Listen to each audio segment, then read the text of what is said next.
If I'm Barnes, that's Crash. LT is here. We are your Morning X, and we do have money. We have $1,000. We just had a winner a couple of weeks ago. We have a fresh stack. If you'd like to get in on that, your last chances right now before Thursday to sign up. It just takes like a minute. Go inside the 99X Freeloader app or at 99x.com. You guys seeing these bears all over town? Yeah, we had one in Smyrna where yesterday. I live. Wait, real life bears? Yeah. Everywhere. Sandy Springs, someone had one on a Ring doorbell. What is? Are they just like out for the summer? Like, why are there so many bears? It's probably the heat of the summer. They're coming out looking for water, shade, whatever. A lot of pools. People are showing up. Yep. Did they come to your house, Crash? No. They were like a mile or so away, but we live right on the edge of Nickajack Creek and the Silver Comet Trail. So there's tons of woods out there. But to me, I always think maybe it's construction that's forcing them out of their natural habitats. And then, of course, like LT said, they're looking for food, people that leave their garbage cans open and stuff. So I water my lawn. Yeah, I water my lawn at 5 o'clock in the morning, man. If I see a black bear, I'm going to poo. I'm like, So a big anticipated trailer popped out yesterday. This is either going to be really cool or it's going to be really stupid, in my opinion. You knew, long before the rest of us. That is why it is your problem. If we can't control the course of nature, at least we can control the narrative. But it happened. Mother Nature, she loved the winter. You're gonna save the world. All right, fellas, Mother Nature wants to fight. It's Tom Cruise, Digger. I feel like that character in there, I've seen him a few times before. well, it's Les Grossman. It's from Tropic Thunder. I mean, he's dressing up. He's unrecognizable with all these prosthetics and makeup and whatnot. But I think he just liked doing that character. I don't know. I just don't know if it's going to be good. It just seems really, they've been talking it up, and all the extra little teasers they've had out with him before this one where there's actually speaking in the trailer. It opens October 2nd in theaters. Jesse Plemons also in it. John Goodman. He plays a freaking oil baron. Yeah. Just seems, I don't know, kind of trippy. And then last night, people at the Home Run Derby, like, to me, it's amazing to see someone so excited about calling a play that doesn't really matter at all. Jordan Walker can upend the whole thing with a home run right here. Wow. Is that enough? Jordan Walker wins it! But okay, who cares? The All-Star game is tonight. Of course, the Braves could use this break. Yeah, definitely.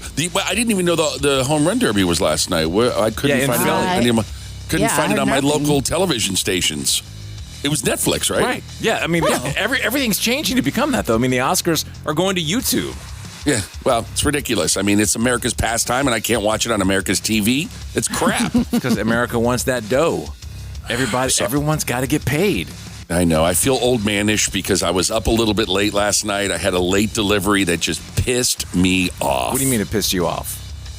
Well, look, I don't pay mortgage or rent or anything. So my way of, paying my share at Amanda's house, I buy major appliances, I buy furniture when we break beds or whatnot. So we had a new fridge being delivered. And I'm like, it's going to be great because she has no ice maker. Brand new fridge. Welcome to the 21st century. They're like, okay, we'll deliver between 12 and 4 or 12:30 and 4:30 or 1 and 5. Hate it. 3 separate time frames. They got there about 6. Oh my God. No. And they don't care either.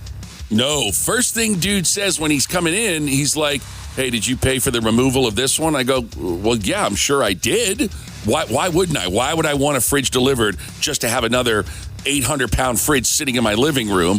So he looks at my receipt and he's like, well, I don't see that you paid for it here, but why don't you just do this? Give us a blessing.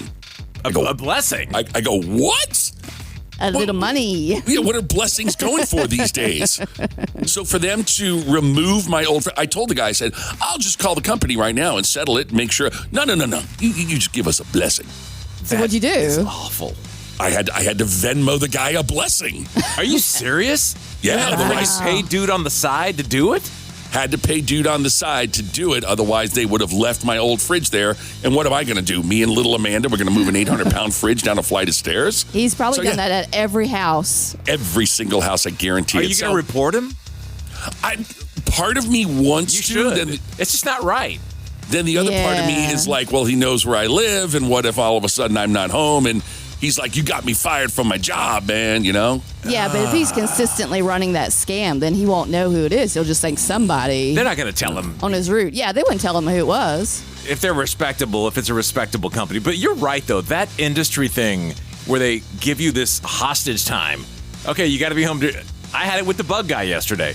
Bug guy actually came early this time, but sometimes they do. I mean, they're like, oh, yeah, it'll be and then they don't show up, and then it's, oh, sorry. They don't care. But if you're not there, you're going to have to wait for weeks probably. Oh, yeah. To get it. So you have no choice. Yeah, they got to reprocess the order, and where's my blessing then? There's a blessing that didn't come through, and I'm thinking, Crash, we need to probably get with IT today. Our email must be down because I did not receive any World Cup ticket invites yesterday. Oh, wow. Yeah. For those that missed it, Crash and I are willing to offer ourselves up to be entertainment in your suite. Not seats. Not seats. Yeah. In your suite tomorrow for the World Cup semi. I'm not going to lie. This is the first time in my lifetime that I've looked and said, oh, man, we're almost done with soccer. It's almost over. Like, we're getting to the end of this thing. This is it, yeah. Now, I don't really understand what's happening besides people kicking a ball, obviously, until I hear the announcers, get really excited! And then I run over to the TV. I'm like, what just happened? Go! Right, it's those just few moments. So who are the teams playing in Atlanta? Well, that's going to be Argentina and England. Okay, and who are you guys going for? Well, today, France and Spain. Okay, all right. At 3. So who are you guys going for? I don't really care. I mean, I guess I'll root for England to take out Argentina, I guess. I'll root for anything against Argentina. Makes sense. I have reason to. And I have an England jersey, so who cares? Whatever, have fun. I'm also rooting for the Mega Millions tonight, by the way, which is up to $637 million. Man. So keeps on climbing. Go get yourself a ticket. And 2 tickets for you await for 311 and Dirty Heads coming up at the ticket window. We'll get to Entertainment News Daily.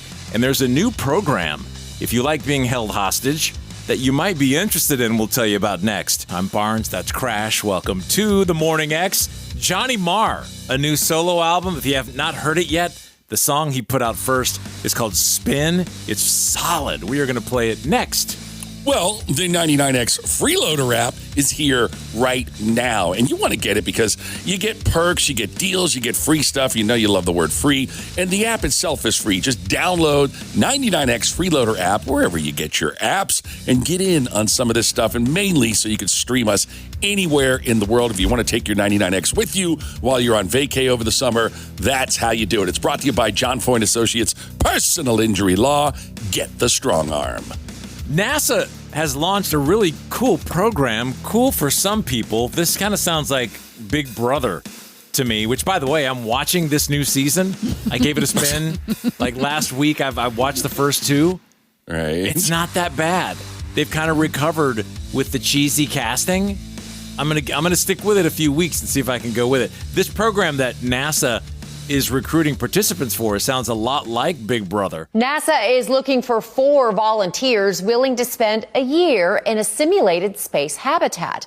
The Moon and Mars exploration analog will take place at the Johnson Space Center in Houston. It'll mimic conditions that astronauts are expected to experience. It'll have 2 isolated habitats, a spacecraft and a base facility with a workspace, living area, and sleeping quarters. Participants will simulate months-long flights to and from celestial bodies and do things like mock Mars walks and use a rover to travel and explore. The data gathered will help NASA design safe human missions to the Moon and Mars. To see the basic requirements and to apply online, just visit NASA Analog's recruiting. I mean, you've got to be committed. I mean, I think the quiet time sometimes would be nice. A year? But a year of it, I think, would be tough. This is kind of like jail time. Yeah. And these are not real scientists. They're just recruiting average Joes, which means all this is going to do is turn into a reality show. It's going to smell like socks and sex in there. That's all. Well, you just said it. Big Brother is what it feels like. Here are the rules. If you want to do this, it's for the first Moon and Mars exploration analog mission. You've got to be a U.S. citizen or a green card holder. You've got to be between 30 and 55. Candidates outside the range may be considered with additional approvals. You can be no more than 74 inches tall. What is that in feet? What's that? Well, do the math. I don't know. I can't do that math. No. Ask flippin' Siri. Oh my gosh. Hey, Siri, how many 74 inches is how tall? 6 feet 2. Okay, that's pretty just generous 6'2". then. Okay. Yeah. You've got to be proficient in English. Yeah. Willing to consent to an approximately 14-month-long mission, including 12 months in 2 different confined habitats and 2 months of pre- and post-mission training and data. What's the dork level for this? I mean, it's 4 people they're going to get. That's serious dorkdom. And why just average people? Why not people who want to be true astronauts? Like, what's the... Because they're really doing it. This is like the simulated experience. I don't know. Did they get paid? Sure, No. they get paid something. Well, I don't think it doesn't say anything about getting paid. I guess all your living expenses are given to you. What so- expenses? Yeah, that's what I'm saying. Like, you're taken care of for, 14 months, so... Yeah, they're going to feed you and everything. But you know who's going to apply for this and who will get it? Steve. Steve. This is a full-on Steve show bit. Oh, yeah. I can take my knowledge as a pilot. Yeah. I'm a pilot. So Google it if you really want. Let us know how it works out. If you do, go to nasa.gov. This is 99X. You're listening to The Morning X. I'm Barnes. That's Crash. Over there, LT. People calling LT and asking to get in the secret society? Yes, like I every thought other so. phone call. Well, yes. I got one at home yesterday. What? Yeah. Will Pendarvis called me yesterday. Oh. Asking, what's the deal with this society? I said, What'd you tell bro, him? don't worry. It's secret. It's called a secret society, so we don't talk about it out loud. He's like, well, I feel like because I work here, I should not be alienated. I said, you don't work here on the Morning X. You work in the Will Pendarvis Good Time Hour, whatever you call that thing. The after-school special. Whatever. And so get your own society. And he just hung up on me. But I mean, He's going to send the email for sure. He's going to send the email. Oh, he's going to complain to HR first, and then he's going to send the email, but he's going to try and do it under a different name. Listen, everyone, more will be revealed soon because something happened on Sunday, and I know, Crash, you know about it. We haven't even... Tillery's not there yet. We can't really share. You're a lieutenant. I mean, you're really new. Yes. But eventually, you'll get there. Okay. This secret society, and this is the last week you're going to hear about it, if you want to get in, all you have to do is send an email. That doesn't guarantee it. No, doesn't guarantee anything. If you send the email, hi at themorningx.com, that hopefully gets you into the system where they'll generate it's kind of like you've got to fill out your dossier. I mean, you've got a lot, and you've got to do it to a T. Yeah. You can't just do it half-assed and go just send it in with your name. That's it. It's not going to work. You need to fill this thing out completely, and I kind of feel a little bad for LT because, like, you could tell she's, like, wanting, like, what do I do? What do I do? And it reminds me of the R Gang. It's the He-Man Woman Haters Club. Yeah, well, LT's not even. LT's not in yet. I'm kidding. LT does not get the messages that come from headquarters. Yeah. I only hear what you guys That's mention. how secret it is. So anyway, Yeah. hi at themorningx.com. If you would like to be a part of it, this will be the last week you hear about it. This is a very elite group of mercenaries. Okay, if you want to be in, and you know what? Tomorrow, headquarters did let me know we will have communications with one of our members tomorrow. Oh. Yeah, from the incident that happened on Sunday. It's all mysterious, but hi at themorningx.com. 311 and Dirty Heads tickets coming up right after this. 99X welcomes you to the End Entertainment News Daily with Barnes and Crash, exclusively on the Morning X. I'm not in any way frightened of dying. That doesn't worry. It's never worried me from the beginning. But I would be annoyed. I'd be annoyed because there are things I still want to do. But I'm not afraid of it. Tributes are still pouring in for Sam Neill. We mentioned it at the beginning of the show yesterday. It had just happened. The beloved actor known for playing Dr. Alan Grant in Jurassic Park died at 78, passed away yesterday in Sydney, Australia, surrounded by his family. It just seems weird seeing those clips, like, he's too young. What do you mean? Yeah, I mean, you see somebody, in their 70s, mid to late 70s, and you're like, still, there's plenty of juice left for this guy. And I saw one of the tributes. It was a T-Rex it was a Velociraptor, the dinosaur, in front of the doors of Jurassic Park, and it just had his hat, and the Velociraptor had a tear in its eye. It's like, yeah, that just brings it home. But such a great guy. I hear all these good things. I mean, Spielberg was coming out talking about how incredible he was on the set. Even the kid that played little Timmy in the original Jurassic Park came out. He had tears in his eyes, and he was like, he was so sweet to us on set the whole time. The family said, was cancer-free at the time of his death. He had previously battled stage 3 cancer. He was diagnosed during Jurassic World Dominion in 2022, and then in April declared himself cancer-free. So I don't know much more beyond that, but very sad. Other sad news hitting our world, Jennifer Finch, the founding and longtime bassist of L7, has been diagnosed with aggressive brain cancer, currently undergoing treatment. There's a GoFundMe. Just type in her name, Jennifer Finch, and GoFundMe. You'll find it set up to help her with in-home nursing care, physical and speech therapy, as well as medical equipment and other essential items. Yeah, I mean, that's why, you say it's cliche, but you got to treasure every minute, because somebody like that, young, successful, doing their thing, and then all of a sudden, boom. So, yeah, prayers definitely going out for, hopefully whatever can happen. It's really rare to hear icons talking about other icons as they all start to disappear. Well, Mick Jagger was on Conan Needs a Friend, and he has some regrets about not meeting a certain rock star, all because of a Beatle. Did you meet Elvis? No, I never met Elvis. That's incredible to me. You know why? The Daily Mirror, an English tabloid that still exists, you always did publicity with the Daily Mirror, and the Beatles did it. There was a showbiz journalist, I can't remember his name, very famous at the time, and he took the Beatles in Los Angeles to visit with Elvis. Yeah. And there's pictures of this. Yeah. They went up to Elvis's house and his pool, and they walked in, and he was playing bass. Was he? Watching TV, playing bass. Okay. But they were all high.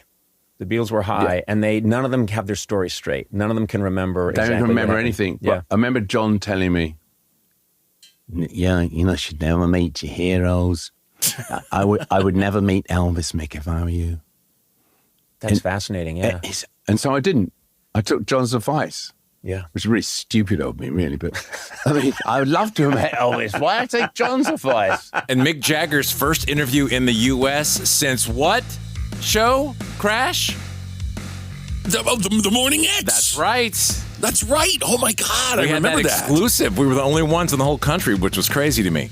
Wow. Warner Brothers has released the full trailer for Digger. This is directed by Oscar winner Alejandro Inarritu. Tom Cruise stars as Digger Rockwell, a powerful oil baron racing to contain a global ecological disaster of his own making. You knew, long before the rest of us. That is why it is your problem. If we can't control the course of nature, at least we can control the narrative. But it happened. Mother Nature, she loved to win. You're gonna save the world. All right, fellas, Mother Nature wants to fight. A little piece of some of his characters showing up in there. It also stars Jesse Plemons and John Goodman, shot on 35mm film. It opens in October. Man, it's going to be really good or it's going to stink. To me, it's just Les Grossman from Tropic Thunder, just another one of those characters where he's under so much prosthetic and makeup, can't even recognize him. But how much stock is Warner Brothers putting into this after the complete failure of Supergirl? That's a $500 million flop. And this just looks, I don't know, man. Maybe it's going to surprise us. It just seems a little out there. You use StubHub ever to get tickets to games? Oh, yeah. Yeah, absolutely. Ooh, same here. Me too. And I'm actually shopping for Game 1 in Austin right now. And I saw this, and it kind of gave me pause. The next time you use StubHub, here's something to think about. I had no idea. This is from CBC News.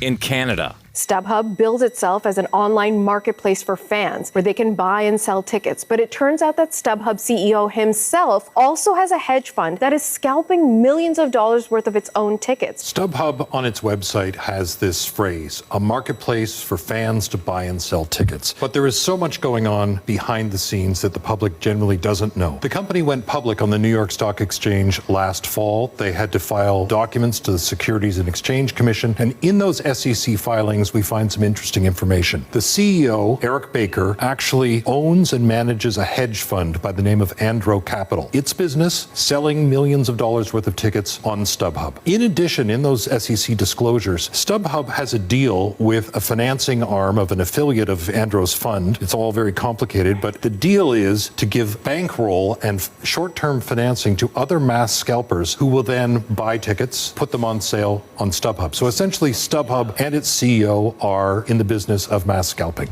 Well, there's a shocker. Between the bots and everything else, we don't stand a chance getting concert tickets. Yeah, you do.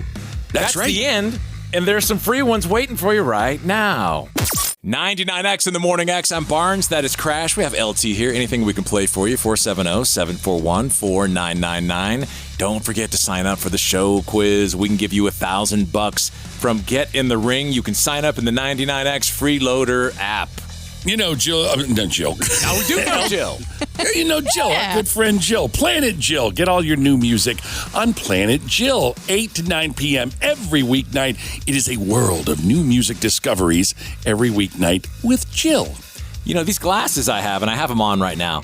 Jesus God. What? These things are ridiculous. No. What's special about these glasses? Yeah, what are you looking at now? What are you looking at now? A 1,200-foot screen, or are you live in New York somewhere? Or what are you doing? No, I'm not watching any of those right now. They're called Vitsure glasses, and they're the Ultras, and it's like having a 180-inch screen in front of your face. It's freaking unbelievable, dude. What? And I can see through it. That's why I can see you. I can see through it, but also the screen is there. So if I hit this little button on the side, clink, it turns black. Now I can't see you, and I just see my screen. I'm telling you, it's like walking around with a personal IMAX.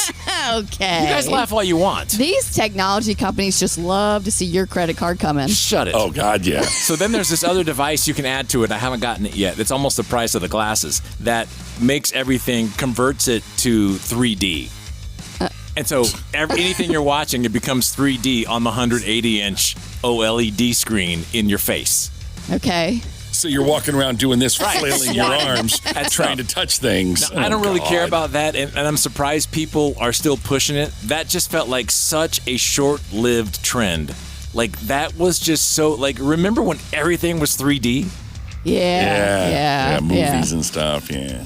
Yeah, they were pushing all the 3D. They were pushing all the TVs, and man, those went away fast. Well, Jaws 3D was a theatrical masterpiece. You know what? I bet a lot of people get motion sickness from 3D, and they didn't realize they would. Well, same thing with VR. Yeah, because I would. And these glasses don't, by the way, they don't have that problem. But can you think of other trends like that came and went? Another one that comes to mind is those Live Strong bracelets. Now, that could be because of his falling from grace. Yes. Those rubber bracelets in general, like everybody had one for their calls, and now you don't see them anymore. Yeah. 470-741-4999. What do you want to add to it? Name a short-lived trend. What about those Band-Aids on the face when Nelly did that, like in the early 2000s? Yes. Or those Von Dutch trucker hats? Yes. You know, another one I'm going to say that's relative to right now, and I don't want to yuck anyone's yums, but soccer, World Cup soccer. I think very quickly that's going to die off as a thing of interest. You just said yuck anybody's yums? Yeah, what the hell was that? You don't know the expression. Is that a backwoods saying? Is that a McDonough thing? You don't yuck someone's yums. Like you don't like the things they enjoy. I don't know that one. Hi, Morning X. Who is this? This is Bert. Good morning, guys. Hey, Bert. How are you? Can you think of one of these trends, short-lived? Oh, NFTs. Oh, yeah. They were pushing that crap hard. I bought in. I was all about I got to find some NFTs. They're really not doing anything. No, they were they were like douchebaggery. It was like everybody, not you, but everybody else. No, you can say it. I didn't buy any. I just thought about it. It just seemed like it was like a Tom Hardy kind of, or Ed Hardy kind of thing, or just this meatheads were into NFTs. Really? I didn't think it was a meathead thing. Well, everybody, I work in the movie industry, and everybody that tried to get me to buy an NFT or get into Bitcoin or cryptocurrency were all meatheads. I picture like finance bros. Is that what you mean by meathead? Like a finance bro? Maybe. Like sort of boiler room kind of guys. Yeah. The sleeveless, not sweater, but the sleeveless vest dudes. The finance bros. Right. Yeah. Yeah. Man, you see those in Buckhead, they're like a flock. You go down around lunchtime, not this time of year, obviously. But man, these dudes are itching for it to be like 64 so they can put their Sorry, sleeveless vest, Mr. Sleeveless Vest, dude. Sorry. Hey, thanks, Bert. We'll see you later. Thanks, man. I do not own one of those damn vests. I just can't do it. I just see them. I go, look, commit, dude. Either go jacket or your little arms are going to be okay. And they're all like super name brands, so they're expensive for what they are. Those are funny. Maybe that was a trend that's going away. Hi, Morning X. Who is this? Hey, it's Stacy. Stacy, name one. Short-lived trend. Planking. What is Planking. Planking. Do you remember planking? You talking about when you get up on your elbows and you hold the... No. This was where people would lay like a dead seal on top of things. Yeah. What? I don't remember that one. Remember that? No. No, I was thinking of what Barnes was talking about. Where The you exercise. lay on your elbows and the exercise. I could do more of that. I need to do more of those, by the way. But don't they work when you do that? Oh, yeah. I don't know. It was boring. I couldn't get into it. It is boring, but you can put your phone under your face and at least try to stay up there for a minute. Thank you, Stacy. We'll see you later. All right, bye. Now, do you guys remember the follow-up to planking? No. Wailing? Owling. Where you would sit on anything like the side of a couch, like an owl would sit, and you would just perch up on something. I actually got a picture of me and one of the Wayans brothers owling together. Oh God! Post it on Instagram. Hi, Morning X. Who is this? Hi, it's Kelly Colucci. Kelly, hit me with one. Short-lived trend. Silly bands. Silly little bands. bracelets. What were those? I mean, is that like the little Armstrong thing? Like, what's a silly band? No, it's like a rubber band in the shape of like animals and stuff. They were like huge when my kids were little. Wow, that was so short-lived that I don't know that I know that one. Maybe you had to have kids to know about that one. I have two. Yeah, but maybe they were little during this trend. Yeah, different era. All right, thanks, Kelly. Have a good day. Okay, you too. Thanks. We'll see you later. Hi, Morning X. Who are you? Hi, this is Jim. Jim, short-lived trends we're talking. You got one? I do, yeah. Right in the mid-'90s, for about 18 months, everybody was super into swing dancing. Oh, that was man, Yeah. Velveeta Lounge. yes. That was huge. That era, it stuck a little while. What, like 9 months? Yeah, it was crazy. And then you have like that movie Swingers that, comes out, and it's a great movie still, but people watching it now are like, why are they all swing dancing? And all those bands, they got a little bit of a career, like Big Bad Voodoo Daddy, like all those bands they had this burst, like they were going to be around forever. Cherry and then it was Pop like, Daddies, right. yep. Yeah, then the taper was real. And then now they come out and it's kind of novelty. I think they're probably still making, a few bucks, but I enjoy that music though. Yeah, it's pretty good. I like swing and ska, it's fun stuff. Yeah, it is like fun. You got horn sections and saxophones and, Yeah. Got some like pop. big music, like big. And even like the Boss Tones, like kind of Yeah. fed off of Yeah. that a little bit, but Yeah. they were already, big time in motion. All right, dude, thank you. Appreciate you listening to us. No problem. Have a great day. Thanks, you got it. We are the original. This is not a short-lived trend. 99X. I'm Barnes. That is Crash. We really need to get a health update. LT, do we have Queen coming up to go through this with us? Yes, I've contacted Queen, ready to offer medical services. Okay, good. This is Queen is a legitimate medical person. Yeah. What's Queen? It's a physician's assistant. Physician's Yes. assistant. Yeah. And we have a change in the Crash chart. And so we will get into it here in just a few minutes. All right. No changes in the merch tent, though. We still have the big shirts available. We got a brand new 99X store. You got to check this thing out. You get your world famous big shirts, and believe me, you'll want one if you're going to be out in public. They come in long and short sleeve now. Polos, hoodies, zips, sweats, along with everything else. All the caps, cups, koozies, you name it. We got it. Check it all out. 99xstore.com. By the way, as we sign people up to play the show quiz on Thursday to win 1,000, I'm going to tell you right now, I know what you guys love when this happens. I'm going to give you both a chance next hour to win $10,000 in cash. Whoa. It's another Okay. part of the Crash versus LT series. And I know LT snoops around in my notes, and purposely I left it out. Game on. Yep. I only do my job. Game on. Game on. So we'll Game get into on. that just after 9. I'm going to give you, but this is for real. A chance to win $10,000. And of course, you're going to give some of that to charity, I'm sure, right? Absolutely, yeah. Yeah, the Chris Clark charity. There was a world record that was set last week. I want to see if you can guess what the world record is.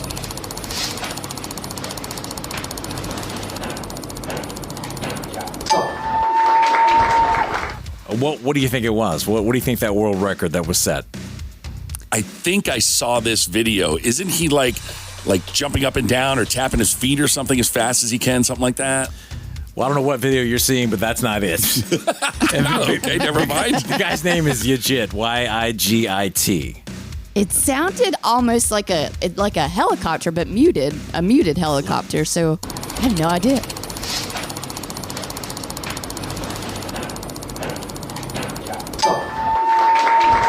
His name is Yigit Arsian. He no set the idea. world record for the most mouse clicks in 1 minute. Oh, jeez. Oh. Congratulations to this man. Yeah, that was 760 clicks. Oh my gosh. In 1 minute. The guy's from Istanbul. Okay, well, congratulations, man, from Istanbul for your pointless skill. Yeah, how do you train for that? I don't know. He's too legit. Is it that competitive? Oh. Is that competitive? I guess in Turkey. Like, was there a runner-up to this? Or Like if you don't make the World Cup team, I guess you go into mouse clicking. I guess so. Yeah, 760 in 1 minute. This is 99X. I'm Barnes. That's Crash. Crash and LT, by the way, are going to have a chance to win $10,000 in just a couple of minutes. You're going to want to caffeinate because you're going to probably need it, but you'll need to pay attention to something. I think it's a very easy challenge. So a shot at $10,000 in just a couple of minutes. And next, coming out of the green room, I can see her walking down right now, the Queen. We have a medical situation we will get into next. All right, 99X, we are worldwide. Yeah, we're not just inside the perimeter. You can download the 99X Freeloader app. You stream us live anywhere, 24/7. Also, catch it on iHeartRadio, TuneIn Radio, Radio Garden, Sonos Local, Radio.net, of course, OG Style, where you are now, 100.5 FM, or just ask Alexa to open the 99X Atlanta skills anywhere in the world. All right, Queen, come on in, girl. Come on.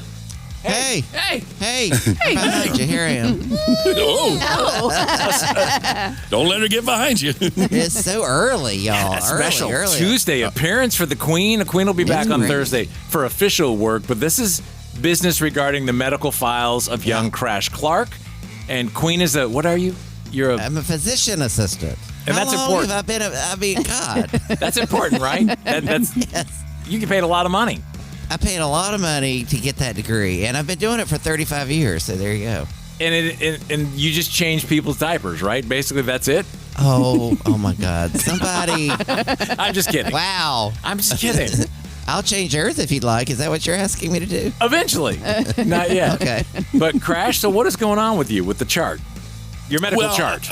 Yeah, the medical chart. I mean, I'm approaching the golden age of 60, and obviously things are starting to just really taper off. And I mean, it includes everything. I mean, you lose a lot of your drive, a lot of your libido, your muscle retention is, shot to hell. Obviously, I still drink my beers on the weekend, so weight gain is an issue. So I said, just for, giggles, I said, let me go get my testosterone checked. Now, Queen, obviously, you'll back me up on this. Testosterone measured. Easy with the terminology. Let's not be so bold. All right. Measured with a simple blood test, and there's, different type, whatever. But the basic numbers range anywhere from 300 to about 900. Yeah. If you're in that scope, it's considered, That's a big range, from 300 to 900? Yeah. On your age. It depends on your age. Like, the younger you are, you got more. When you get 60, it's a little bit of a lot less. What would be an average number for 60 so we can set that? Yeah. What do you think would an average number be? Between 300 and 900. Average age for 60. I think anything less than 300 is You don't want anything less than 300. But what would be a good number? 264, sometimes people will say, I don't know, for 60, 400, 300 to 400. Okay, mid-range. Okay. Well, you ready for mine? Ooh, what? 215. Oh, no. I am dead in the water with testosterone, which is why a lot of things have fallen off the shelf. Not been pushed off the shelf as I used to. So what does that mean? I was tested for testosterone last year, and whatever I'm in the average range, whatever that is. I don't know the number. Why don't y'all just pull your penises out and let's get the contest over right now. Medical exam. Testosterone level. Okay, so Crash, when they told you that, did you know what that meant? Did you understand what he was saying or she? Well, I mean, I knew it had to do a lot with my age, and it does. It has a lot to do with your sex drive as a man. It has a lot to do with muscle retention as you get older, and it has a lot to do with just, being awake and alive and, have this energy in you. Testosterone is what feeds the man, How long has it been that you've noticed like a decline or that you didn't know what it was, but you noticed something was different? Probably, believe it or not, a couple of years, and I just attributed it to as getting older, You just thought you were tired? Yeah, I just thought maybe, it happens. I just don't have it anymore. Well, it's the same thing for women, too, during that age range where the hormones are just changing, and you have to... Did they tell you that if you lose weight, it'll go up? They didn't mention that, no. But I mean, weight is a big thing because fat cells have estrogen in them, so that it fights the testosterone. So if you can lose some weight, she just called you fat. No, it's okay. I'm medically obese. I'm not afraid to say it. I'm 6'2", and I'm almost 300 pounds. I'm about 285. He chose, by the way, to not yet do a GLP-1, Queen. Why not? I thought you were doing... I don't understand why you haven't done... We're 6 months later... And you could be down at 220 or whatever right now. Especially with this new update, this new information. It's all Does good. It change anything? From what I'm hearing, there's so many good things involved with it. I'm not saying that I'm not still going to go that route, but right now I just want to do the testosterone, and we did our first injection. This is 6 home self-injections. I have never injected anything into my body before, and I'm not kidding. Even back in the day when I used to experiment, I never did that. 6 times? That's all you have to do is 6 shots, and then you're magically fixed? Well, there's 6 vials. It's a big needle. It's a big needle for the shot. Oh, because you have to go into the muscle in your thigh. Usually, it's big. Really? And Crash, who's doing that to you? Amanda. I got the stuff out of the the vial and everything. I drew it out with the needle, and you tap it, make sure there's no air bubbles or whatever. And then I said, Amanda, get over here. And the first one we did in my arm. Ow! Really? Is it like a flu shot, Queen? Like, is it hurt like a It's the needle itself is because the testosterone is so thick. Yeah. The needle has to be wide, so it's a big, round, thick needle, and it is painful. Wow, that's scary sounding. And it was hard for her to inject. It's like Queen said, it's thick. It's in this oil, and she had to just push this plunger, and it's like. Rub it once it's in there, you have to massage it into push on it and So no have you kidding. Felt any effects of it? Can you tell the difference? Are you a jackrabbit now? I am not a jackrabbit, and I don't know. It says it's going to take a little while till it starts to build up in the system and everything, but I'm not kidding you, and I'm an open book on this station.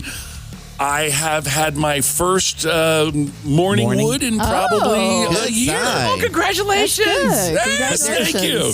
There is something that I need to come over and check to be safe.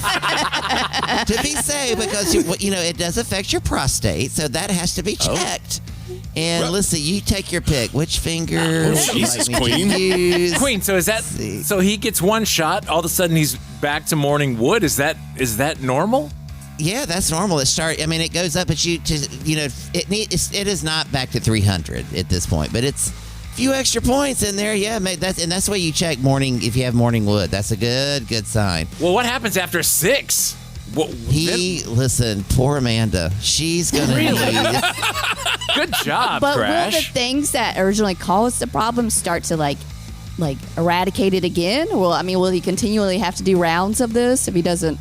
Yeah, you have to be on. Yeah, you don't build it up, then if you have to keep taking the shots if you're going to do it. Yeah. So if you don't fix the problem, the baseline problem, it's just going to continue. I think I really. I know we're joking, but I seriously think if you lost a lot of weight, your testosterone would come way up. You probably wouldn't need the shots.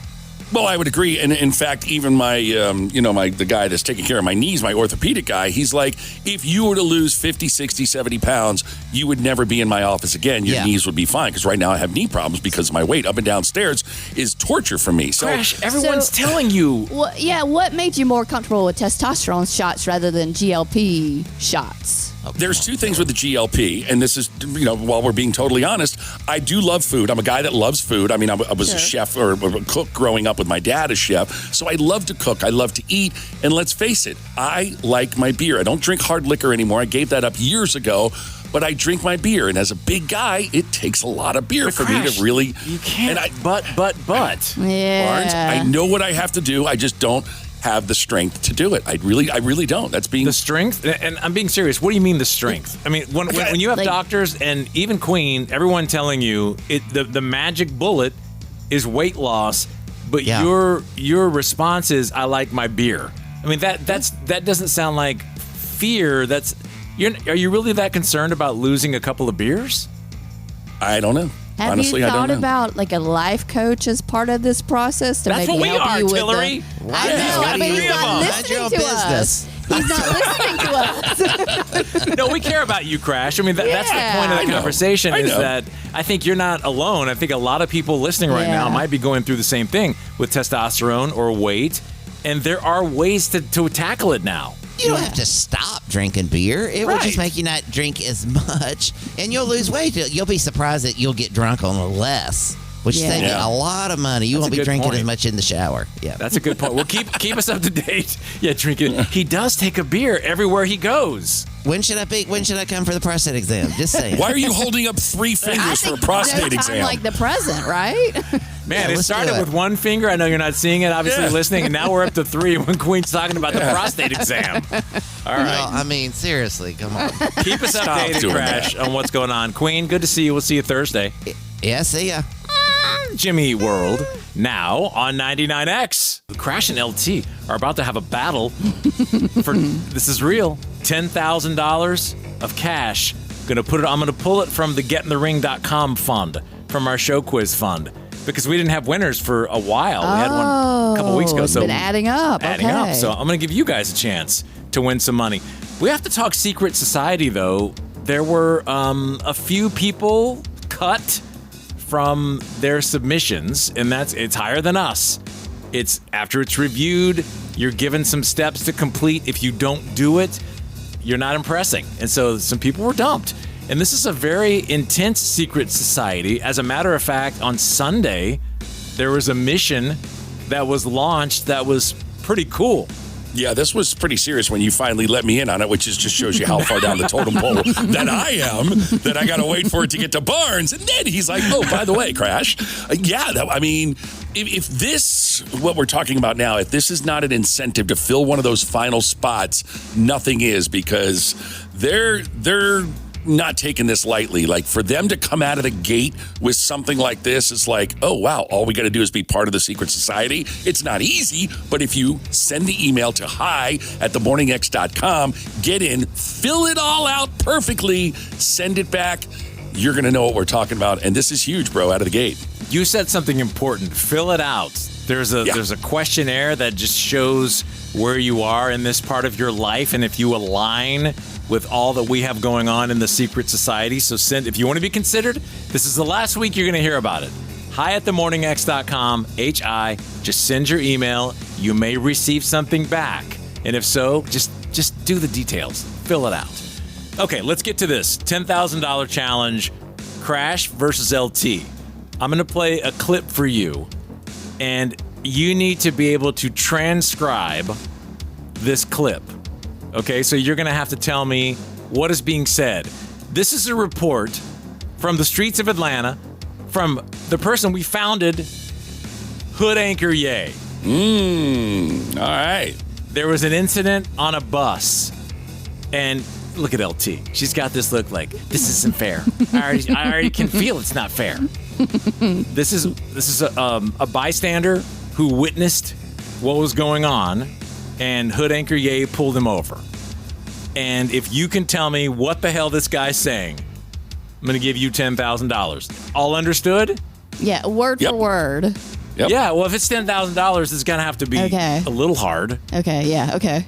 But it's just talking, so I'm sure you'll have no issue. Man, what the hell going on out here, Swim? Man, Twin, look, man, we right here chilling and shit. That thing, you know, I'm on the bus. So I'm flying on the bus. I come got down, finna go straight, get dropped off at Tillery at 2500. That thing, you know, a car comes speeding up the hill with the police behind him. When he comes speeding up the hill, the nigga got down the bus. All you see it did. The nigga down there coming to the bus. When he coming to the bus, I down there black out. So boom, we all get off the bus. Yeah, I'm good. We all get off the bus, right? So when we get out the bus, I just see a car in front of the bus. Folks panicking. We got a pregnant lady on the bus and everything. I'm good. She right up. We got a pregnant lady on the bus. We got a dyke on the bus. No. I'm good. We got a dyke on the bus. I know the dyke was probably going sneak dicking or whatever, but yeah. What? Yeah. For real, man. Like everything gonna be all straight, but we smooth. I'm finna go to the hospital, but the nigga in the back seat though, shot need to holler at the button coming. What the name of it again? Second chance. Second chance bell. Yeah, he need to go holler at him. Yeah, for He sure. a little fucked up. And he keep banging on the window like a gonna let him out the car. Nigga, I'm just killed there. Hey, We not man, finna bitch you out the car.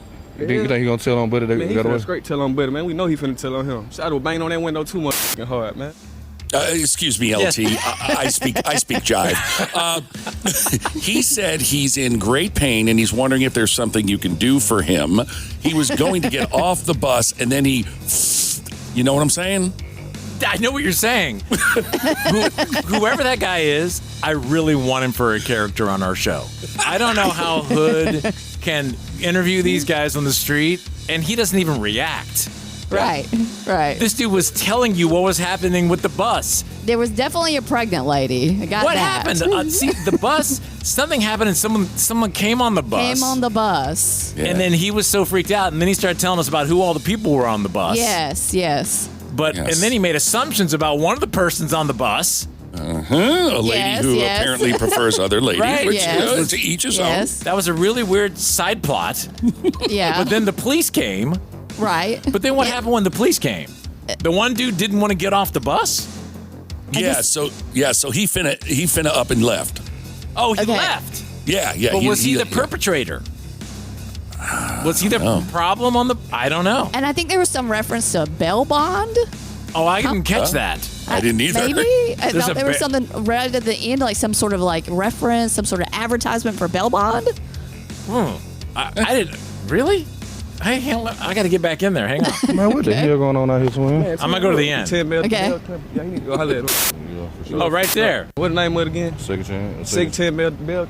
Yeah, he need to go holler at him. Second Chance Bail Company. Oh, good job. It's not worth $10,000. Oh, it's worth something. But you pulled a little bit. I have a question for the audience I would like to get to next on 99X. Scrolling with Haley. Join Haley Caronia as she scrolls through the biggest headlines. If you haven't watched this show before, we do blind reactions. I have not seen these videos, so I am seeing them for the first time with all of you. We're going to implement the tinfoil hat time segments and all the stuff you know and love. And I'm going to finish the show and answer some of your questions. Someone asked me what made you get into podcasting, and I was producing podcasts for other people. And I was like, I could do this for myself, and here I am. Scrolling with Haley. Follow and listen on your favorite platform.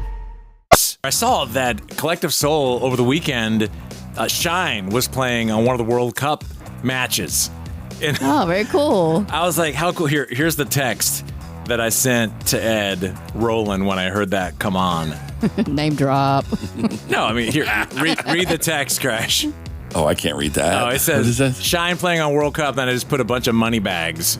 After I'm like, I don't know what you make for that, but it's got to be something. As freaky as the World Cup people are about money and sponsors, you know there's got to be a nice piece attached to that. Yeah. Yeah, and he's still living off that Amazon money, too. Remember the old Amazon commercial that they ran that's about a right. month or so ago? Yeah. Yeah, they've done very well. A new Collective Soul record is also on the way. Yep, there you go. All right. Well, if he's not out on his boat smiling, doing selfies, he's hosting Resurrection Sunday. Of course, I'm talking about Steve Craig, Resurrection Sunday, all your 80s, modern rock, everything. Every Sunday from noon to 4. You name it, Steve's got it for you. In Excess, Psychedelic First, Tears for Fears, even the Smiths. Check it all out on the 99X Freeloader app or just tune in Sundays, noon to 4. You guys know the generations. I have a hard time keeping them together. Which gen is what, besides obviously Gen X? I vaguely know them. I don't always know the range of them. The only reason I know Gen Z is because I have a couple of them. This is people born between 1997 and 2012. They're the digital natives, everybody. Yeah. But we got into a conversation. One of my daughters, who's up in New York, in Rochester at school and college, she's on the road right now doing some musical theater stuff with, like, in the summer they do all these programs and stuff. And we were talking about music. And it's very rare that there'll be a song where one of them's like, ooh, I like that. You know, like, they have their music, and unfortunately it's not music I would choose, either one of them. But they're girls, so, I mean, girls at that age. And then I started thinking about what would be one song that I would, you know, like a 90s song that I would give to them or give to that generation. Almost like here, this symbolizes really good music. And there's so many. There's the obvious ones. And I don't want to name any right now because I want to ask you listening, what would those songs be for you? Like, if you were tasked to hand over to Gen Z, hey, here's a great representation. And we have a lot of Gen Z, I will say, that listen. Yeah. Kids of people from our world, from the 99X early days. But so don't name any here. I want to wait a second to get the calls moving. But think about that. What would be, there's a couple of obvious ones, but maybe there's some I'm not thinking of. You know, you think of artists, but then specifically songs. Yeah. That's a tough question. Here they come. Hi, Morning X. Good morning. Who is this? It's Jenny. All right, Jenny. What would one be for you? A song you would hand down to Gen Z? Enjoy the Silence by Depeche Mode. That's an interesting choice. Why would you pick that? I think it's really defining of the early 90s. You know, it's got this like thumping house beat to the intro, and it's got that extended intro before it even gets, you know, into the lyrics. And then they're just like these haunting, poignant lyrics over like this synth pop kind of disco track. It's just such a cool atmospheric sound. Like, the whole Violator album was just really defining of the early 90s. And I just think that, and it's not really present in today's music. It's just such a cool thing. See, I look at that song as an outlier. I think if you're a hardcore Depeche Mode fan, it's different than just if you're a general music fan. This is just me speaking. I've always liked Depeche Mode, but like Will Pendarvis loves Depeche Mode. And and I think Steve's probably in the middle. I mean, I like them, but I don't see it as defining. That's so interesting the way you position it, though. Yeah, that whole album was just, when I think of the early 90s, I was in college at the time, and that album really defines it for me. Thank you very much for checking in with us. You're welcome. Thanks. Have a great day. Yep, we'll see you later. What would that song be for you? 470-741-4999. Hi, Morning X. Who is this? This is Mark. Hey, Mark. Welcome to the Morning X. Hey, guys. How are y'all doing this morning? Doing great. Talking music, which I know everyone listening here obviously loves. What would be the 90s song you would play or hand down and put right in the face of a Gen Z kid? I think if you were putting together a soundtrack, I think you would have to have Down by 311 on it. And I think it should be the very first track. Down by 311. Another interesting choice. When I think of representation of the entire 90s, I don't know that 311 would pop into my brain. Why did it for you? So the very first time that I ever heard 311, I think, was like in 96. And I don't know why it took me so long to hear them. But a buddy of mine got into the truck and he hands me this CD and he says, dude, you got to listen to this band called 311. So he pops it into, y'all remember the Sony Discman with the cassette thing? Yeah. That's what we were jamming on. So we hit the bass boost and we turned the anti-shock off, or anti-shock, and put it in 311. As that guitar hit on Down, I was an instant fan, and I still am to this day.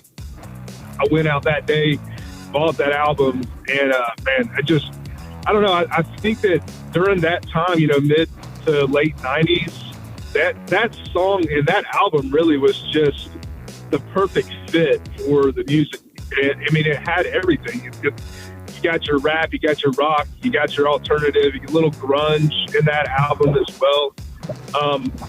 Obviously, I think 311 is one of those bands that not everybody's into, but I don't know, man. That song Down, I remember it popping up on a few different compilation albums, during that time as well.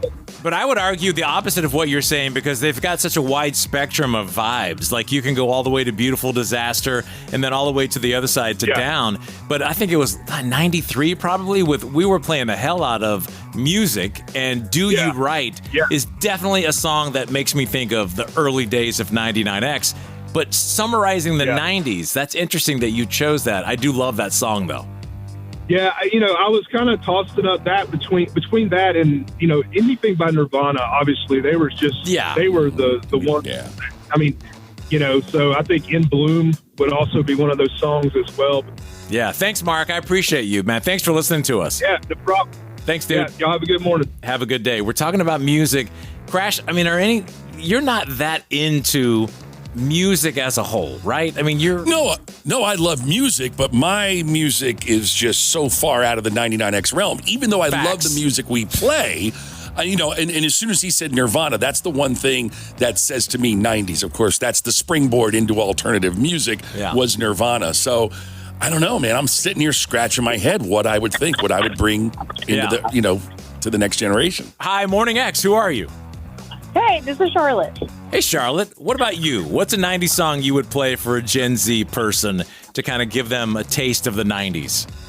I'm going Far Behind by Candlebox. I love that song. That is an underrated band and album. So good. It's a good song. I'm just thinking of, if you're summing up the 90s, why are you picking that? I love to hear the reasons. I was running through different songs, and I was like, it is the best of the sort of, it's a little bit bleak, but then they get really hard later. So you get a little bit of both. I do like their sound. Their sound almost borderlines dragging a little bit of 80s rock with them into the 90s, which is another interesting study. Asylum. Yes. Like the study of how big chunks of music in time like roll into the next chunk, and how some of it, like some of that 80s rock that was left over in the early 90s that pushed forward. But Candlebox, all right. That's cool. Thank you for listening to us. Not at all, thanks. Not at all? What does that mean? No, it's my pleasure. Oh, good. No, nothing to thank me for. Got it. All right. Thank you. Have a great day. We'll see you later. You too. Bye-bye. Thanks. Bye. All right. What about you? What's a 90s song you would play for a Gen Z person to say, here's the 90s served up on a platter? 470-741-4999. You're listening to 99X. 99X in the Morning X. Barnes, Crash, in a conversation I think is very interesting about music. And the question to you would be, if you were going to serve up a 90s song on a platter to someone born in the Gen Z era to really symbolize what we experienced in the 90s, what would it be? 470-741-4999. Hi, Morning X. Who is this? Hi, this is Keely. Hey, how are you? I'm doing okay. How about you? Doing good. Thanks for listening to us. What would yours be? What would that song be? So I would go with Natural One by Folk Implosion. Man, the choices from you guys are so interesting. What about that song would symbolize, as a send down to Gen Z? What is it about that song? It's just, it's so groovy and cool. I think it sort of catches the whole atmosphere of the time, and it's a one-hit wonder, and it was from the Kids soundtrack, which is, something we were all watching as teenagers that I feel like they would, I don't know if it would fly today. But yeah, I just feel like it's very of the time. All of these answers are not what I expected when I was thinking about asking this question. These are very unique. And again, I'm holding back not saying songs because I want to hear what everyone has to say without, leading you in any direction. But Folk Implosion, I did not see coming from 50 miles away. But she is right. Well, it's such a 90s song. And a movie that really summed a part of it. So that's what I'm saying. I love hearing the answers. Hey, thank you. Have a great day. Yeah, you too. Thanks. Bye. That's what makes it interesting when you get a conversation like this is what's coming behind the answers. Hi, Morning X. Who is this? This is Chris. Chris, talk to me about a song you would send down to Gen Z to say, hey, this is what the 90s were about. I'm going to have to say Alice in Chains Nutshell. That song it's a very deep song. It's very true. And if you really really study the lyrics, I mean, it says a lot. No, Alice in Chains is an excellent choice. I think just globally as a catalog. I mean, because obviously when you think 90s, you think grunge and grunge influences. Yeah, Alice in Chains was they were one of the best. Yeah. As far as I'm concerned. It ended way too early with his death, but yeah, I mean that's just all. I mean, almost every iconic band like that in the 90s. To the fact that all those frontmen are just gone is disturbing. Yeah, that's exactly what I was just thinking. I thought, basically the only one left is Better? Eddie Vedder. Yeah. Eddie Vedder. Yeah. They're all gone, and it's sad. Really, it's crazy. It's so weird. You take it all for granted when we were in it. I mean, Stone Temple Pilots, you take for granted. I mean, just Sublime, you take it for granted. All these bands, and then you look back on it now and go, "Wow, what a generation of music!" And the fact that all those dudes are gone is freaky. Yeah, it was a good time. My kids always ask me, what was it like back then? And I'm like, you just had to be there. It was too much fun.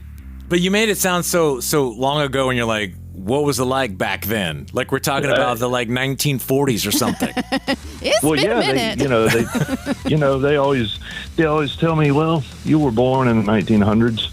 I'm like, I hate hearing that. Yeah. Damn. Thanks, man. Have a great day. We'll see you later. All right. Thank you. Thanks, man. We'll see you. Hi, Morning X. Good morning. Who is this? Hey, this is Trey over in Augusta. Hey, Trey in Augusta. Obviously streaming. Thank you for doing that. What would be the song you would send down to Gen Z? Come Down by Bush. Okay. Yes. And why? It starts off, it's got that nice, bass line in the beginning, and then it just kind of builds and builds, and finally, when the song kicks in, you just kind of find yourself singing along with it. And that was something that was kind of a different peel off for Bush, Like it wasn't when that song became a hit. I mean, it wasn't like the original Bush we were used to hearing. And then they kind of went off on a tangent and had the not so harder, grungy sound. But they can still do the grungy sound very good. Oh, yeah. Yeah, I mean, I was thinking about, Machine Head, right? But that's just, from start to finish, it's kicking. It's good. But, Come Down, that's one where we just kind of, every time I hear it, I just kind of find myself singing along with it at the end, Yeah. So, yeah. Then when they had that, what was it, Love Remains the Same? Or Love Remains the Same? I think that's what it was. Man, talk about that was in every movie. It was on TV shows, everywhere. Oh, yeah. But Bush is definitely a band I think that should be handed down to them. So thank you for suggesting that one. Absolutely. Thanks, guys. Thanks, man. We'll see you later. Thanks for listening over in Augusta. Hi, Morning X. Who is this? It's Jason. Jason, what about you? Gen Z's sitting there. They're begging you to give them one song to sum up those 90s. What would it be? My first reaction was the Last Goodbye by Jeff Buckley, just because it was just hard to pigeonhole that into a particular genre. But, we were lucky enough to have it for the short time that we had him, and that song just stuck with me for some reason. Yeah, another one of the list of tragedies. Another one gone, yeah. That is such a beautiful song. Yeah. I don't know if for me that sums up the 90s, but why that one? I think maybe because I started dating my now wife. So it's got a connection point. Okay. She liked that song too. So. Yeah. What's interesting as we get to the end of this conversation is none of the obvious ones, which sometimes the obvious is the most relevant one, and that has to be Smells Like Teen Spirit. That would be mine. Yeah, how do you not, if you're tasked with giving a song down, how do you not choose that? Yes. Not that any of the other choices are bad, but how do you not choose that, or Alive by Pearl Jam, or Even Flow? Yes, all those. Or Black Hole Sun by Soundgarden. If it was me, I would say it's just simply because Gen Z has already found those. They know those. Well, that's true. You ask any one of the Gen Z kids, you know that song? They're like, yeah, we do. So they just know it and they listen to it now. So they don't exactly identify it with the time period that it came out. They just know that it was a song that they like to listen to now. Yeah, I think all the callers that we've had, yourself included, it's got a little bit more of a personal tone to it, it's got a story or a link or something. Yeah, because you could just go Nirvana. Like I said, that's the springboard into the alternative realm. Yeah. But these are different. Right. In fact, I was thinking of one, and tell me what you guys think of this. I was thinking Beck, Devil's Haircut. Yeah. It's just to me, it's just such an infusion of music that it's different enough to go, wow, the music is changing, and this is going into the mid-90s. So that, to me, is one. Beck's Loser was the first song I ever heard on 99X, was the first alternative song I ever heard, and I remember thinking, what is this? Like, it was so... Totally, because of all the Spanish in it. And it had just had, but that was what happened in the early 90s. You'd have these offshoots like that became a staple. So, like, he made his mark with that and then ventured off and stayed funky. And you had several bands like that, all basing out of the grunge era that really flushed the music, out from the late 80s. Yes. It just all of it. And then it was, you hadn't heard anything like that. Yeah. New things were born. Yes. Anyway, hey, thank you for listening to us. We really appreciate it. Thanks a lot. Thanks, man. We'll see you later. We are the original. Of course, this is 99X. The best of the Morning X. 99X.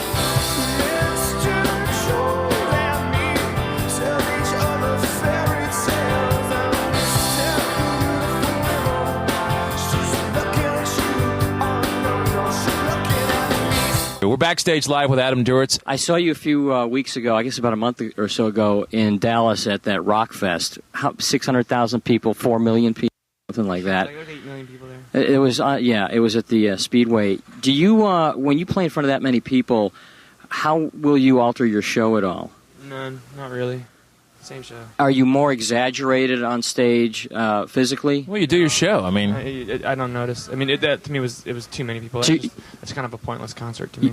Yeah, really? It's too big. Especially for the people that are way back watching a monitor and hearing a delay. You know what I mean? It's really. Do you get that feeling though in the festival type shows like that, where there are a lot of bands packed on one show, that sometimes the crowd, they're there for the event, but that maybe they're really not paying attention? And did you get that feeling, or what was the crowd like at that show? We don't do very many festivals. We really don't play them at all. We played one this year in Europe, but that was complete and utter rapt attention from about 100,000 people.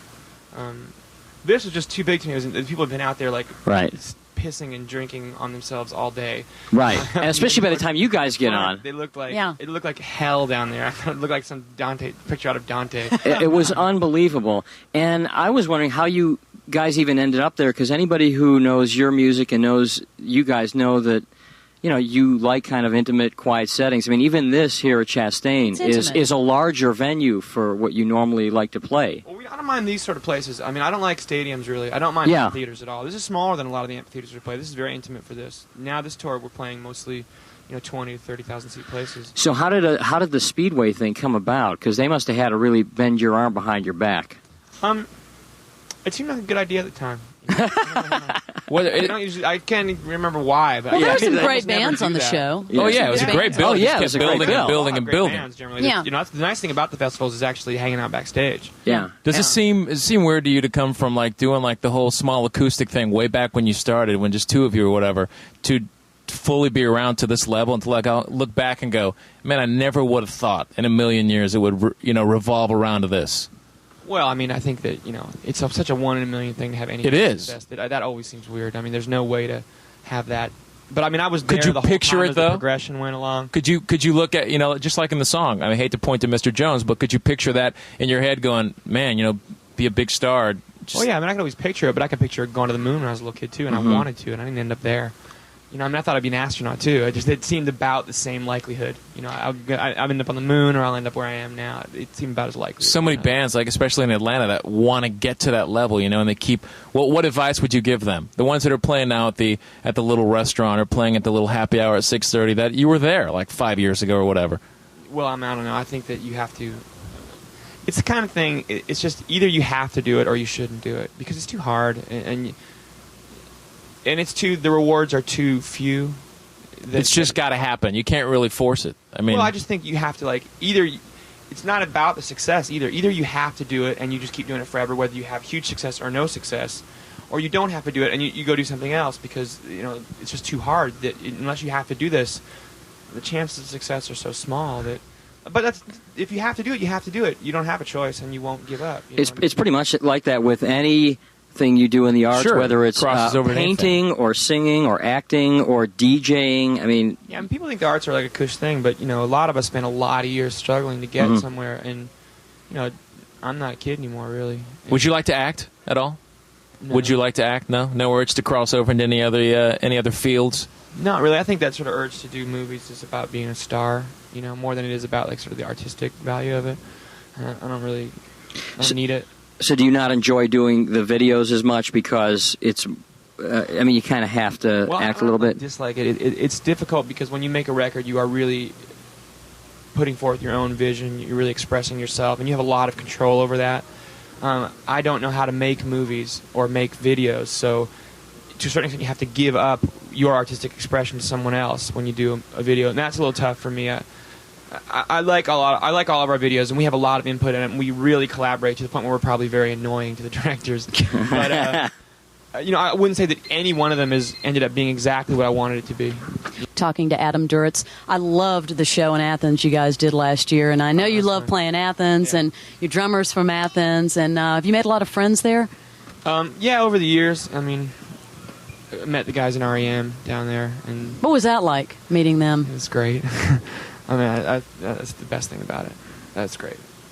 I don't know what else to say about that. But I was nervous great. when I met them. I didn't know what to say to Michael Stipe because I've been They're intimidating. I've been such a huge fan, and then you finally meet them, and it's like, I love your music, and then you don't know what else to say. I'd met Michael before a bunch of times in L.A., and I guess I met him at the 40 Watt Club. No, I take that back. I did meet him there. He came out to a show a long time ago at the 40 Watt Club, and that's where I first met him. But by the time we came back there, I had a chance to actually hang out with those guys a little bit. And been to their shows, and we had some mutual friends. More of this interview you don't want to miss is back in minutes on the best of the Morning X 99X. Now, back to the interview from a few minutes ago, the best of the Morning X 99X. How about some of the bands that maybe you grew up listening to? Who now a lot of people, you'll hear them on the classic rock stations, and people will say, they're dinosaurs. Who do you still think really is hitting them out of the park? Well, I was a really big P-Funk fan when I was a kid. Oh, really? The biggest deal that ever happened to me probably was I met George Clinton years ago, and I think that's a great show. How old is he now? I have no idea. Like about 15. Yeah, who knows? That's right. I don't think he actually ages. That's the coolest person I've ever met in my whole life. Really? Was that intimidating for you? He was really nice. He asked me for my autograph, and it was before we'd even released our first record. That had to blow you away. I said no. He said, no, I really want your autograph. I said, I'm sorry, I won't. I can't. I couldn't possibly give you my autograph. Do you get intimidated by people who you look up to? Have you met anybody that has intimidated you, who you've revered? I get nervous around Michael. He's just when you get near him, though, it's he brings that out in you, though. He's just a quiet guy. You get near him, you get kind of intimidated. I met Richard Thompson a few times, and I really, you know Richard Thompson? Oh, yeah, songwriter. Amazing, you wonder what he's thinking. Yeah, no, I know. You just wonder. You're just like, man, what is he thinking? Does he like me? Does he hate me? Does he want to talk to me? Does he not want to talk to me? Any ailments kicking in? Knee or throat? Anything? How you feeling? It all feels fine. I went to. I sing really hard. That's the problem, and my vocal cords just don't recover as well. They don't. I don't know what else to do about that. I just happen to sing very, very hard, and they don't recuperate as quickly as I damage them. So every once in a while, I feel like I go from show to show. But I went to this speech therapist in New York City after I hurt my voice, and she was trying to teach me about the way I was talking and the way I was singing, and teach me some real technical stuff, like diaphragm stuff. Well, I already was using my diaphragm. It was more like kind of resonator stuff, placement of your voice in your head, and it's really technical stuff, and it's hard to remember all of it, but it seems to be really helping a lot. I'm able to hit higher notes than I've ever been able to hit, and I have a better range than I've ever had. Even though my voice is still kind of blown out, I'm not damaging it either. So I think I really turned a corner on that. I hope so. Did you go through a stage, maybe, Adam, that after when August and everything after hit really hard, and all of a sudden everybody noticed you. Everywhere you went, people wanted to talk to you. People wanted to touch you. They want your autograph. They just want to be near you. Did you kind of just shut down at all and want to be just like, man, I got to back off? I mean, because it seems that you're a lot more accessible now. Like to do interviews and to meet people and to hang out. Maybe you kind of got through that storm and now everything's cool. Well, I think it's a little overwhelming when it's such a huge change in your life. I don't know what else to do about something like that other than there's no way you can't just drown in that. It's like waking up on Mars. All of a sudden you have to adjust to the gravity. I was so out of place and out of sorts when it happened, and it was so sudden. We'd been playing for a while out on the road when it went through the roof, and suddenly you just don't understand what a shield your anonymity is until it's totally gone. Your privacy disappears. You have no more at all. I do though. Now, I mean, that sort of happened and went its own way, and now we're just playing gigs, and it's okay.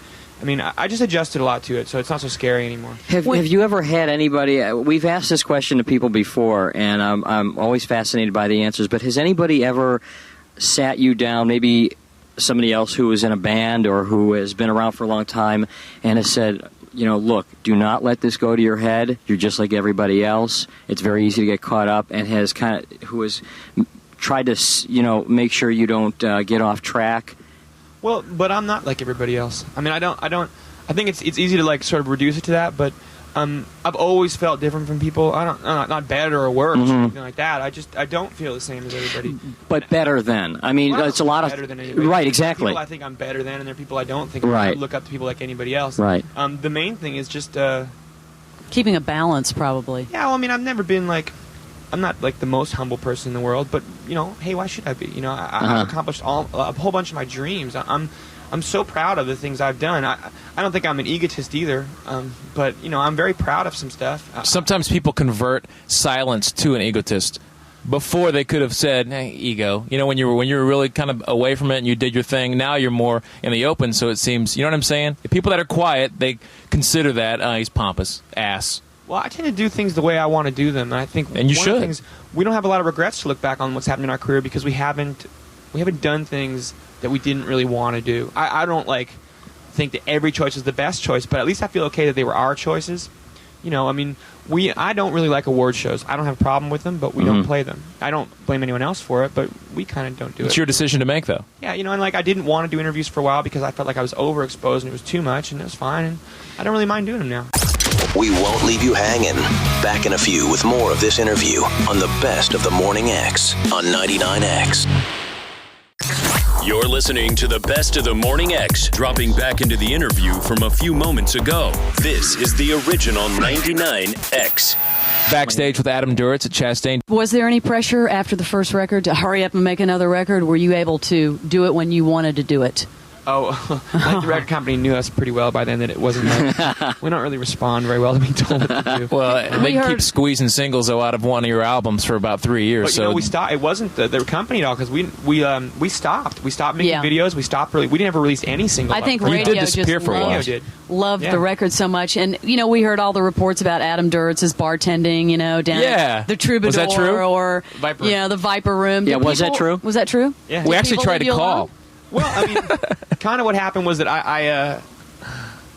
those are the guys that kind of got me to move down to LA. Some people that I'd met there that were friends of mine because I was kind of miserable up at home. It was really a circus for me in Berkeley. It just I was so much a freak there, and so I don't know, I couldn't go anywhere, and it was really bad. And it's hard to be a freak in Berkeley. I mean, you've really got it. That's saying something. I needed a place where people didn't care that I was there, and they talked me into moving down to LA, and I used to hang out there every night. So one of the times my friend said, "Hey, come over here." I was hanging out behind the bar anyways because there was more room over there, and I just started serving drinks and working the cash register. There it was. What was your biggest night in tips? Oh, I made huge tips for that. Big money. I didn't keep the tips, but I got such good tips for those. Bartending is fun. I love that. Yeah, it was a good way to spend the night. I was with my friends anyways every night, and they really keep an eye on me there. They don't, I'm very good friends with two 400-pound bouncers there. There you go. What were some other jobs that you've had before you were able to make a living doing this? I was a landscaper. Oh, there's an easy gig. In the morning, very early. And very nice. Things. I like planning things. That was fun, though.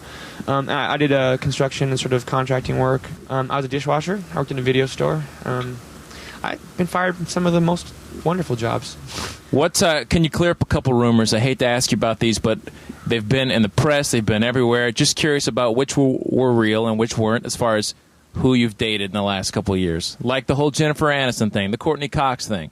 I mean, I'd be remiss in not asking. I mean, is that true? Is that a lie, or do you just not want to answer it? I'd be remiss in answering. I think that, you can lose your anonymity, but your privacy is your own. And I don't want my life to become a tabloid story, and that dating thing is...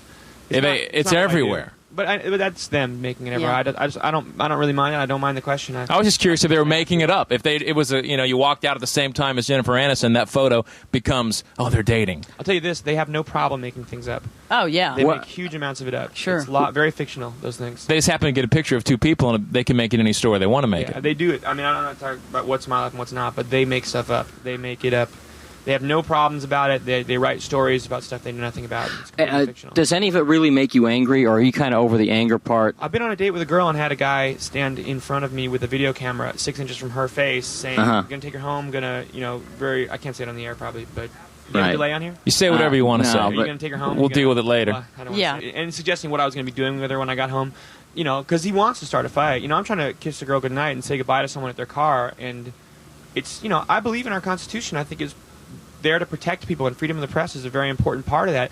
Part of having a Constitution and a Bill of Rights is that you spend most of your time trying to deal with what it was actually not meant to protect, but you can't, legislate against that without cutting everything else out. Now, I don't think that the freedom of the press was meant to justify that guy with a thing in my face, but what are you going to do? They want to fight, man. They get a fight out of you. They've got a story then. They can turn around and sue you. Well, I won't make their $3 videotape worth $30,000. You know what I mean? Which is worth it. They can sell it if I hit the guy. Just keep walking. You can do, but it's I find that inhuman. Well, I'm just going to go on believing all that stuff because you're my hero, man. We were we interviewed not ago with Paul McCartney, and he said that when the Beatles were together, they used to have contests among the band members to get the erroneous, most bizarre rumor planted in the press. They used to have bets with each other, who could get the weirdest. Who planted Paul is Dead? He said, I think he said George once the Paul is Dead started, they actually elaborated on the whole scheme. They played into it. I mean, you ever looked at a tabloid thing and it is just so bizarre, it made you laugh that you could share? The only thing about it is that I live a fairly private life. I try not to do a lot of things out there that are going to get me taking pictures of once that initial burst happened, because I didn't realize it was going to happen when it first happened. The only thing that makes it never really funny is that if they decide that you are a news item, they'll camp outside your house. They'll follow you everywhere you go. That would freak me out. With that video camera every night. Now, that didn't happen to me that many nights, but it happened enough that I think it's horrible. So the only thing that makes it never funny is the possibility of somebody living in front of your house. I have friends. God, that is annoying. Like the Sean Penn. Sean's a good friend of mine, and I know why he punched that guy. Because they deserve to get punched. They were just in his face any other constantly. Situation, if it wasn't a rock star or a basketball star or whoever it is, anyone would hit these kind of people because they deserve it. And yet he gets a reputation as a bad kind of guy, but he's just defending himself or his wife or his, it's human. Is he still living in that trailer, that Airstream trailer? No. He's married now. I think he has a house. He moved on, but he was for a while, wasn't he? His house burnt down. Yeah, and he for a long time was in a trailer on a mountain or something. I don't think he was going to stay there forever. It was beautiful there. Has anything ever gotten out, or did someone show up with anything, or people, they dig people out of your past? Anything like that ever happen as far as the tabloids and the TV shows? They go back to your hometown searching for the story. Kind of like that. You remember that terrible expose that Rolling Stone did on Eddie Vedder, which I thought was totally unfair. Oh, yeah. They hit San Diego. Out every person he went to high school with, and just because Eddie wouldn't do the interview. It's a circus. Well, my sister, when Rolling Stone did the cover story on us years ago, the guy asked me, what did you listen to when you were a kid? And I said, I grew up in Oakland, so I listened to a lot of Earth, Wind & Fire and Parliament, Funkadelic, Commodores. That's what I remember listening to when I was a kid. Well, I also had the Barry Manilow live album. I wasn't thinking about that because it's not central. Now you're talking our story. Barry Manilow came into the studio 2 weeks ago and joined us and played piano with us. Played live on the air with us. It was great. He's a nice guy, actually. When Rolling Stone wanted to do, they were talking about how there's such a family surrounding this band that everyone's really close, and they wanted to interview my family for it. And so I said, okay. And they interviewed my sister, and I talked to her at that. And I said, what did you say? And she said, oh, I told them the funniest stuff. I told them about how when we were kids, you used to listen to Barry Manilow. You have to listen to when you were a kid. I told them you listened to Barry Manilow, and I said, immediately recognized that what they were going to do with that. Of course. I said, oh, Nicole, you idiot. Do you know that? And she said, what? And I said, it's going to be in the article now, and it's going to make me look like an idiot. How could you say that? And she said, oh, it'll never be in the article. I'm like, you didn't know anything about this. I guarantee you. So the article comes out, and it says, when asked what his musical influences were, Dirge remembers listening to Parliament, Funkadelic, the Commodores. His sister remembers his Barry Manilow album. Right. Oh, that's who you want to talk. Your sister answering questions about you. Adam, my friend, my brother, hold your head up high and be proud. He was a nice guy, but I think it stops there. With the Barry Manilow, I bought it. I have 1 million albums. I'm happy with all of them. I've got my ABBA albums too. There you go. Again, but I had them. What was the first record you ever bought? I've been trying to figure this out. I can't remember. It's either Got to Be There, the first Michael Jackson solo album when he's 9. Or it's one of the other Jackson 5 records. That's the first concert I ever saw too. When I was a little kid, I went to see the Jackson 5. What was your first concert going to Jackson 5? What was that like? I don't remember. I know I was there. It was at the Grand National Rodeo in El Paso or Houston, and was the first concert you remember going to? Well, I mean, I remember the concert. I just don't remember anything about it. I know Right. I went. It's like a vague childhood memory. Yeah. But whenever we pull out the first concert stories, I always win because nobody saw the Jackson 5. I'm Van Halen and Black Sabbath, baby. I went to ELO years after that, and I saw Sammy Hagar. The whole red. He opened for Boston. Oh wow. Yeah, I was a little kid then too. Concert memories. I was like 12 at the Oakland Coliseum, and everyone around me was getting high, and then I was Boston. Naturally high too because you can't do anything about it in those crowds. I was like 12. I remember seeing Boston and Sammy Hagar and just being completely like, what's happening to me? Adam, we appreciate you taking the time to hang with us. No problem. The best of the Morning X. 99X. Jim Rome takes on sports. I will always have a complicated relationship with this game, but people evolve. So do sports. Do not make me regret this. Do not make me devolve back to that guy that so many clones wish that I still was. And do not embarrass the entire country. Now, I can go back. I can get there fast. Lose tonight, and you got a real problem. Do not blow it. The Jim Rome Show podcast. You've been warned. Follow and listen on your favorite platform.